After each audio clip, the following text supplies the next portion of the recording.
দেবের কৈলাস মন্দিরের 5টি অজানা রহস্য যা আজও অজানা। মাত্র 18 বছর তৈরি হয়েছিল এই মন্দির। পাহাড়ের উপর থেকে শুরু করে নিচের দিকে কাটা হয়েছিল। প্রতিদিন 60 থেকে 80,000 টন পাথর কাটা হতো, যেগুলো শুধু হাতুড়ি এবং ছেনি দিয়ে তৈরি করা হয়। চারপাশের পাথর কেটে একটা বিশাল খাত তৈরি করা হয়। তারপর মাঝখানে পাথর থেকে মন্দির খোদাই করা হয়, যা মানুষের সাধ্যের বাইরে বলে মনে করা হয়। অনেকে এলিয়েনের থিওরি বা হারিয়ে যাওয়া প্রযুক্তি বলে মনে করে। পাথর অদৃশ্য হয়ে যাওয়া অনুমান করা হয় 2 লক্ষ থেকে 6 লক্ষ টন পাথর কেটে বের করা হয়েছিল, কিন্তু আশেপাশে কোথাও সেই বিশাল পাথরের স্তূপ বা ধ্বংস পাওয়া যায়নি। পাথরগুলো গেল কোথায়, এটি সবচেয়ে বড় রহস্য।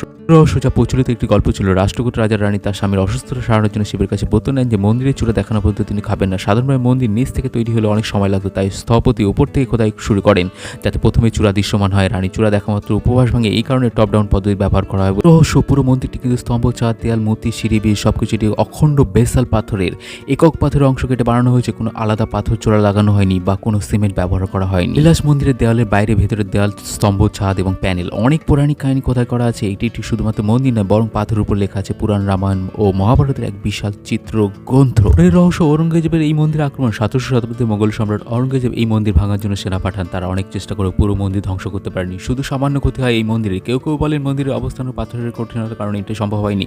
আসলে এটা ছিল একটি রহস্যময় ব্যাপার। মন্দিরের শেষ রহস্য হলো মন্দিরে সাধারণত কোনো নিয়মিত পুরোহিত থাকে না। এই ভিডিওটি ভালো লাগলে লাইক, শেয়ার, কমেন্ট করুন এবং নতুন যদি হন চ্যানেলটিকে সাবস্ক্রাইব করুন। আপনার এই মোটিভেশন আমাকে আরো ভালো ভিডিও তৈরি করতে সাহায্য করবে।